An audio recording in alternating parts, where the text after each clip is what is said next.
Hello hi നമസ്തേ നമസ്കാരം. ഇന്ന് വീണ്ടും വെജിറ്റേറിയൻസിനായിട്ടുള്ള ഒരു സ്പെഷ്യൽ വെജിറ്റബിൾ സ്റ്റൂവിൻ്റെ റെസിപ്പിയാണ് അമ്മ നമുക്കായി പരിചയപ്പെടുത്തുന്നത്. സോധി, നല്ല ഫ്രഷ് തേങ്ങാപ്പാലും വെജിറ്റബിൾസും ഒക്കെ ചേർത്ത് ചെയ്യുന്ന ഒരു ലൈറ്റ് ഫ്ലേവറിലുള്ള ഒരു റിച്ച് കോക്കനട്ട് ഗ്രേവിയാണിത്. വീഡിയോ മുഴുവനായി തന്നെ കാണണം. ഇടിയപ്പം, പാലപ്പം, ദോശ എല്ലാത്തിനും നല്ല ഒരു അടിപൊളി സൈഡ് ഡിഷാണിത്. അപ്പോൾ തീർച്ചയായും നിങ്ങൾ ട്രൈ ചെയ്ത് നോക്കുക. ഒപ്പം ഈ ചാനൽ സബ്സ്ക്രൈബ് ചെയ്യാതെയാണ് നിങ്ങൾ ഈ വീഡിയോ കണ്ടുകൊണ്ടിരിക്കുന്നതെങ്കിൽ ഉറപ്പായും ഇപ്പോൾ തന്നെ സബ്സ്ക്രൈബ് ബട്ടൺ ഒന്ന് ക്ലിക്ക് ചെയ്യുക. അമ്മയുടെ സോധി ഇഷ്ടപ്പെട്ടാൽ ഉറപ്പായും ഒരു like, comment and friends and ഫാമിലിയും ഒക്കെ ആയിട്ട് ഷെയറും കൂടെ ചെയ്യുക. ഓക്കെ, അപ്പോൾ അമ്മയുടെ വളരെ ഡെലിഷ്യസ് ആയിട്ടുള്ള സോധിയിലേക്ക് കിടക്കാം. ഒരു പാൻ ഞാൻ സ്റ്റവ് വെച്ചിട്ടുണ്ട്. അതിലോട്ട് 1 ലിറ്റർ തേങ്ങാപ്പാലാണ്, അതായത് രണ്ടാം പാൽ. ഇതിന് 4 ഗ്ലാസ് പാലുണ്ട്. അത് ഞാൻ ഒഴിച്ചു കൊടുക്കുകയാണ്. അതിലോട്ട് ഒരു 2 വലിയ ഉരുളക്കിഴങ്ങ് ഈ ഒരു സൈസിൽ കട്ട് ചെയ്തതാണ്, അതുകൂടി ചേർത്ത് കൊടുക്കാം. കൂടാതെ 2 മുരിങ്ങയ്ക്ക ഈ ഒരു സൈസിൽ നീളത്തിൽ കട്ട് ചെയ്തെടുത്തിട്ടുണ്ട്, അതും കൂടി ചേർത്ത് കൊടുക്കാം.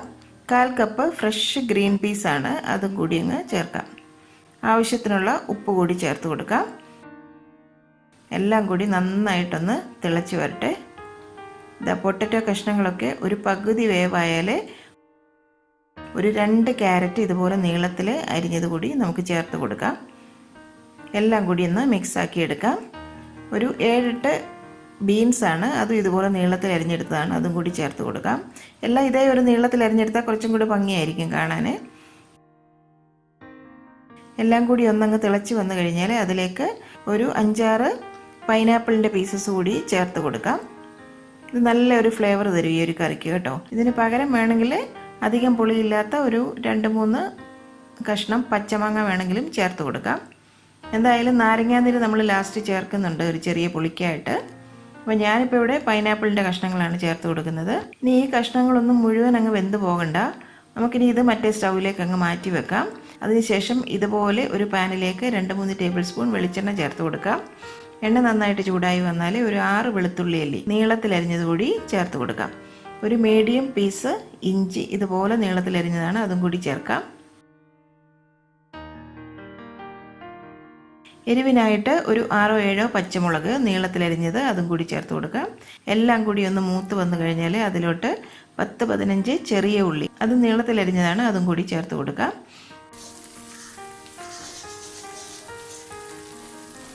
ഉള്ളി ഒന്ന് വഴണ്ടി വരാനായിട്ടുള്ള ഉപ്പും കൂടി ചേർത്ത് കൊടുക്കാം. 2 തണ്ട് കറിവേപ്പില കൂടി അങ്ങ് ചേർക്കാം. ഇത്രയും വഴണ്ടാൽ മതിയാകും. ഇതിനെ നമുക്ക് നമ്മുടെ ആ കറിയിലേക്ക് ചേർത്ത് കൊടുക്കാം. ചെറിയ ഉള്ളിക്ക് പകരം സവോള വേണമെങ്കിലും ചേർക്കാം. എന്നാൽ ചെറിയ ഉള്ളി ചേർക്കുമ്പോഴാണ് കൂടുതൽ ടേസ്റ്റായിട്ട് വരുന്നത്. എല്ലാം കൂടി ഒരു 2-3 മിനിറ്റ് ഒന്ന് തിളവരട്ടെ.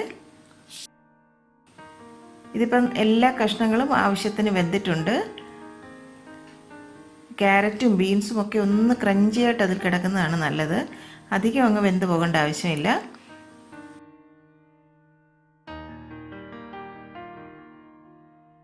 ഇനി ഒരു 1/4 കപ്പ് ചെറുപയർ പരിപ്പ് നന്നായിട്ട് വേവിച്ചെടുത്തതാണ്, അതും കൂടി ഇതിലേക്ക് ചേർത്ത് കൊടുക്കാം. എല്ലാം കൂടി വീണ്ടും ഒന്ന് തിളച്ച് വരട്ടെ.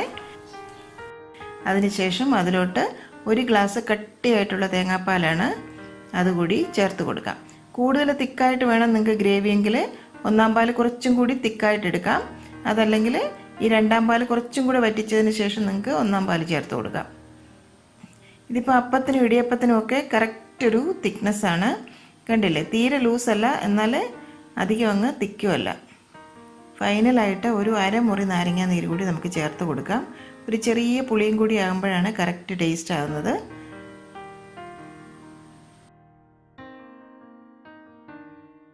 നല്ല സൂപ്പർ ടേസ്റ്റ് ആയിട്ടുണ്ട്. ഒരു പാനിലേക്ക് 2 ടീസ്പൂൺ വെളിച്ചെണ്ണ ചേർത്ത് കൊടുക്കാം. എണ്ണ ചൂടായാൽ 1 ടീസ്പൂൺ കടുക് ഇട്ടൊന്ന് പൊട്ടിക്കാം.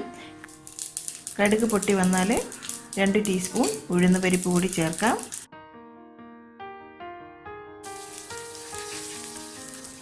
ഉഴുന്ന് പരിപ്പൊക്കെ ഒന്ന് മൂത്ത് മണം വന്നാൽ 2-3 തണ്ട് കറിവേപ്പില കൂടി ചേർത്ത് കൊടുക്കാം.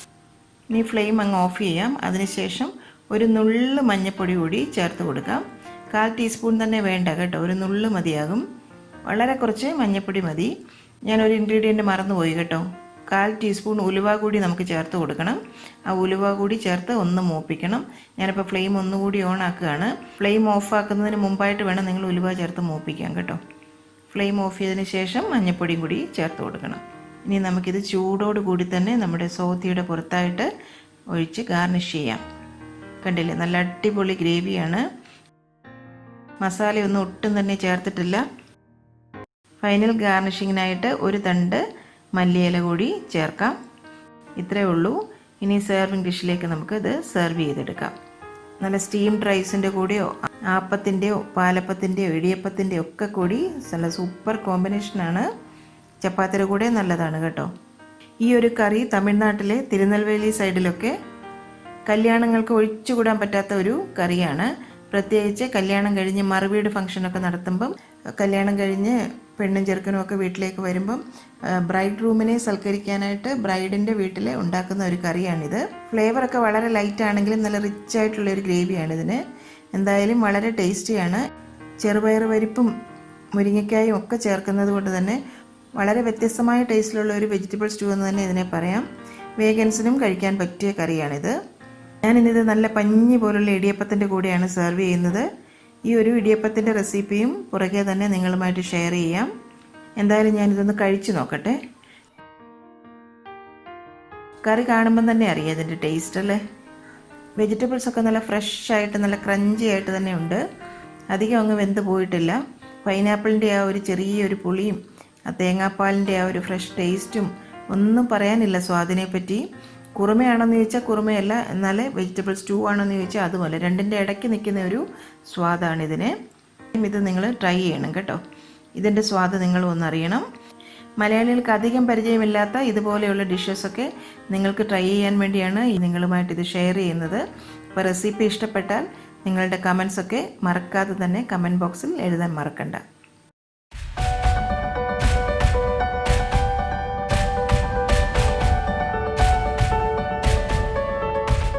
കറി വിത്ത് അമ്മയിലെ അമ്മയുടെ ഇന്നത്തെ റെസിപ്പി നിങ്ങൾക്ക് ഇഷ്ടമായെന്ന് ഞങ്ങൾ പ്രതീക്ഷിക്കുന്നു. നിങ്ങളിൽ ഒരുപാട് പേര് ഈ റെസിപ്പീസ് എല്ലാം ട്രൈ ചെയ്ത് നോക്കി സക്സസ് ആയി എന്നറിയുന്നതിൽ ഞങ്ങൾക്ക് വളരെയധികം സന്തോഷം. നിങ്ങളുടെ ഫീഡ്ബാക്സും ഫോട്ടോസും എല്ലാം ഞങ്ങൾക്ക് വളരെയധികം വാല്യൂബിളാണ്. ഇതെല്ലാം കാണുന്നതിൽ ഞങ്ങൾക്ക് വളരെയധികം സന്തോഷവുമുണ്ട്. നിങ്ങൾ ആഗ്രഹിക്കുന്ന ഏതെങ്കിലും റെസിപ്പി അമ്മ വഴി കാണാൻ നിങ്ങൾക്ക് താല്പര്യമുണ്ടെങ്കിൽ ഞങ്ങളെ തീർച്ചയായും ഫീഡ്ബാക്സ് വഴി അറിയിക്കണം. ഞങ്ങൾ അത് ഞങ്ങളുടെ റെസിപ്പീസിൽ ഇൻക്ലൂഡ് ചെയ്യുന്നതായിരിക്കും. ഞങ്ങളുടെ റെസിപ്പീസ് ട്രൈ ചെയ്ത് നോക്കി നിങ്ങൾക്ക് ഇഷ്ടമാവുകയാണെങ്കിൽ തീർച്ചയായും വീഡിയോസ് ലൈക്ക് ചെയ്ത് ഷെയർ ചെയ്ത് ഞങ്ങളെ സപ്പോർട്ട് ചെയ്യണം. തുടർന്നും നിങ്ങളുടെ സപ്പോർട്ട് ഞങ്ങൾ പ്രതീക്ഷിക്കുന്നു. വീണ്ടും മറ്റൊരു റെസിപ്പിയുമായി വരുന്നവരെ നന്ദി. Good bye.